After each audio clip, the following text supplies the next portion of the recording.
Welcome back, ladies and gentlemen, to Canadian Football Central. CFL content for the fans, by the fans. And we got a bit of an interesting video coming up as the Ottawa Redblacks have signed wide receiver Ethan Jordan to a rookie contract, right? So that would be 2 years plus an optional third. Am I understanding that right, sir. Rick?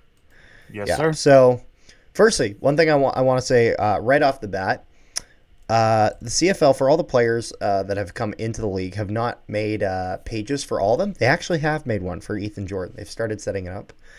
And he's just only a year older than me, which feels crazy to me. Keep in mind, he was at the Redblacks training camp last year before he got cut and went back to school. Yeah, he's 5'10", 177-pound receiver. Went to school at Wilfrid Laurier and was born in Chatham, Ontario. And he had done very, very, very well in Wilfrid Laurier. Like, I mean, if we just look at his accolades in his bio, this would be all of his league awards he won in U Sports. OUA First Football Team All-Star, 2022 U Sports Football Second Team All-Canadian, 2023 OUA First Team All-Star, 2023 U Sports First Team All-Canadian, 2024 OUA First Team All-Star, 2024 U Sports First Team All-Canadian. He was also a 2024 Yates Cup champion, a 2024 UTEC Bowl champion, and then a 2025 OUA First Team All-Star, a 2025 OUA Most Valuable Player, and a 2025 U Sports First Team All-Canadian, and a 2025 Heck Crichton Award winner. So a lot of accolades from his time in U Sports. Did very, very well played with Wilfrid Laurier. He would have played as well with Taylor Elgersma, if that's for one season. For at least one season, yeah. And overall, he had done relatively well. So he kind of picks up a bit. If we look at kind of his 2024 season, so he played 13 games there because he only played 8 games in 2025. So I don't know if there was any injury or anything like that. But yeah, 2020 he was okay. Because he played 13 games in 2024, which is the kind of the most of a season he has played. He had 1,473 receiving yards on 99 receptions. He scored 12 touchdowns with that, with his longest being a 74-yard reception. And he had done very, very well with that. And his average yards per game is actually, hold on a second. AVG per G divided by G. That'd be average yards per game. Is that correct? That year was 113.8. So he was consistently a very good receiver for the Wilfrid Laurier Golden Hawks. And so he even got some time at kick returner as well as punt returner. So I think that's another good thing, and that's something where it's funny. They don't need anyone really in the returning department for the Redblacks. They're pretty covered there. However, I think that this is a good move for the Redblacks. Again, they're gonna have a lot of time with this guy. This is a guy that, again, they're gonna have 2 years with, potentially a third if they decide to use that option. And kind of bringing in some young talent there and developing from within is never a bad idea. And I think this is a good move by the Ottawa Redblacks. What do you think? So a couple of things. So he suffered a season-ending wrist injury against Western Mustangs in the last game of the season.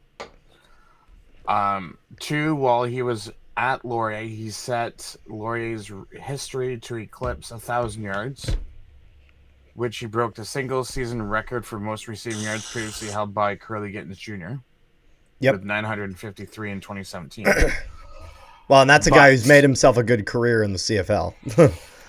So here's my problem with him signing with Ottawa. Oh, your problem. You have Eugene Lewis, Pimpleton, Nick Marner, White. 4 top receivers. That's not even including who just left or who's technically not signed right now. I mean, to be fair, you have to realize that this is the type of guy though that you don't necessarily just throw right into a starting role. This is a guy that you introduce in the preseason. You see what he's capable in training camp. You try him out with kind of your QB talent that you've decided upon, which the Red Blacks have not exactly figured that out for this coming season, exactly where they're going to want to go with that regard. So I feel like this is a good move, as it kind of gives you that flexibility when guys go down and you got to pull guys into the lineup. This is a guy that you can pull in and kind of see what he's made of. The only way that they will be able to retain him is if they hide him on the injured list. Mm. The moment that he goes on that practice squad, I can guarantee you some teams picking him up. Yeah. Because don't forget, Justin Hardy is currently unsigned. So there's your fifth receiver right there if they bring back Hardy. Yeah. And I'm sure Ethan Jordan does want to be a sixth receiver in Ottawa. Well, you never know. When you're a rookie like that, I guess it all depends on wherever you feel you have the best opportunity. So we will have to see here, though. But all in all, I think this is a solid move by the Red Blacks. The question will be is just kind of exactly what kind of receiver this guy turns out to be, and where in the CFL he finds himself a career, and what type of offense the Red Blacks are going to be running, because they have a new GM, new head coach, and new offensive coordinator. Yeah.